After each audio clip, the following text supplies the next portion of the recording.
देखिए, दो तीन चीजें। पहली बात तो उत्तर प्रदेश के अंदर जो बात अभी राकेश त्रिपाठी जी ने कही, उसमें अगर आप बिटवीन द लाइंस पढ़ें तो आपको पूरी खबर समझ में आ जाएगी।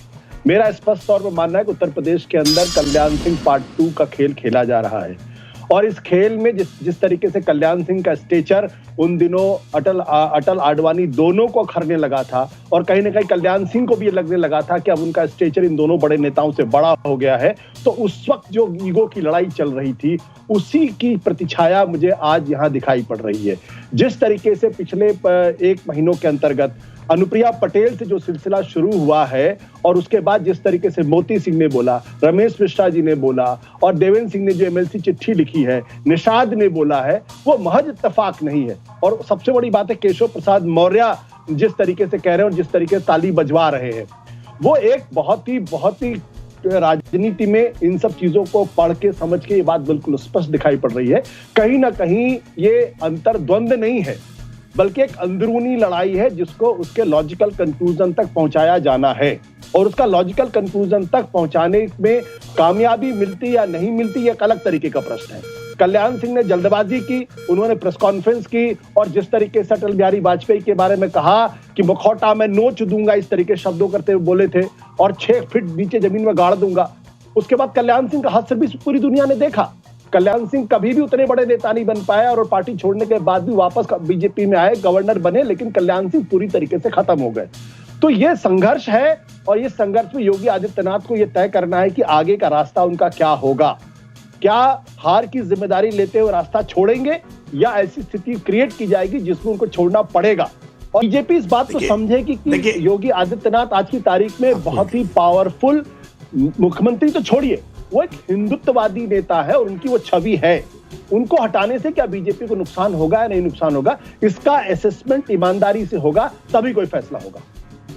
देखिए, आशुतोष जी ने जिन बातों को उठाया है, संजय निषाद हो, ओम प्रकाश राजभर हो या अनुप्रिया पटेल हो, ये अलग अलग राजनीतिक दलों के अपने अध्यक्ष हैं, इनकी अपनी कार्यशैली है, अपनी विचारधारा है, अपने कामकाज करने का तरीके हैं। इन्होंने पहले भी सरकार के कामकाज को लेकर के अलग अलग समय पर अलग अलग बयान मीडिया के सामने भी दिए हैं। अपनी पार्टी के अध्यक्ष हैं, इसलिए बयान देते हुए उनके बेहतर होता कि वो कैबिनेट के सामने रखे, वो उचित फोरम के सामने रखे, लेकिन अपनी पार्टी के अध्यक्ष के नाते वो बयान देते रहे। और पार्टी ने बड़े राजनीतिक दल के होने के नाते, अलायंस पार्टनर होने के नाते, हम बड़ा दल है, हमने हमेशा बड़ा दिल दिखाया है, इनकी बातों को सुना है, समझा है, उसका आकलन किया है, और जहां कहीं भ्रम की स्थिति है उसको दूर करने का काम किया, और कहीं वाजिब समस्या है तो उसका समाधान करने का भी काम किया है। इसको एक डेमोक्रेटिक सेटअप के रूप में क्यों नहीं देखते हैं? भारतीय जनता पार्टी कोई तानाशाही प्रवृत्ति से चलने वाला राजनीतिक दल, कोई परिवार की प्राइवेट लिमिटेड कंपनी नहीं है कि एक बात किसी ने कह दी, अरविंद केजरीवाल ने कुछ कह दिया तो कोई सब मुंह बांध करके चुप रहेंगे, कोई विरोध नहीं करेगा। विरोध करेगा तो पार्टी से बाहर का रास्ता देखेगा। ऐसा नहीं होता है, ऐसा नहीं। भारतीय जनता पार्टी जब भी जाति की राजनीति करेगी वो फंसेगी। उसको सोशल इंजीनियरिंग का नाम दे दे, सामाजिक समीकरण का नाम दे दे, बड़ा बढ़िया काम कर दिया, ये जाति बिठा दिया, वो जाति बिठा दिया। जब जब जाति का नेता भाजपा खोजने की कोशिश करेगी वो मुश्किल में आएगी। भारतीय जनता पार्टी के भीतर एक बड़ा इसी बात को लेकर द्वंद्व है। योगी आदित्यनाथ जब मुख्यमंत्री बनाए गए थे तो क्यों बनाए गए थे? योगी जी तो 2017 के चुनाव में सितारा प्रचारकों की सूची तक में नहीं थे। इसीलिए थे कि पूरी तरह से जातिवाद खत्म होगा, एक भगवा ओढ़े हुए आदमी है, एक मठाधीश है, लेकिन जितना अपेक्षित परिणाम होना था वो नहीं हुआ। और इस बार के चुनाव उसको और अच्छे से, एक तरह से कहें कि स्थापित कर दे रहे हैं। अब बीजेपी के लिए यहां से आगे की लड़ाई है कि वो अपने हिंदुत्व को कैसे नए सिरे से परिभाषित करती है। भारतीय जनता पार्टी को बहुत अच्छे से पता है योगी आदित्यनाथ का महत्व क्या है, उनका मतलब क्या है, इसलिए मुझे नहीं लगता कि इसमें कोई बहुत भ्रम की स्थिति। आशुतोष जवाब दे रहे हैं। आशुतोष,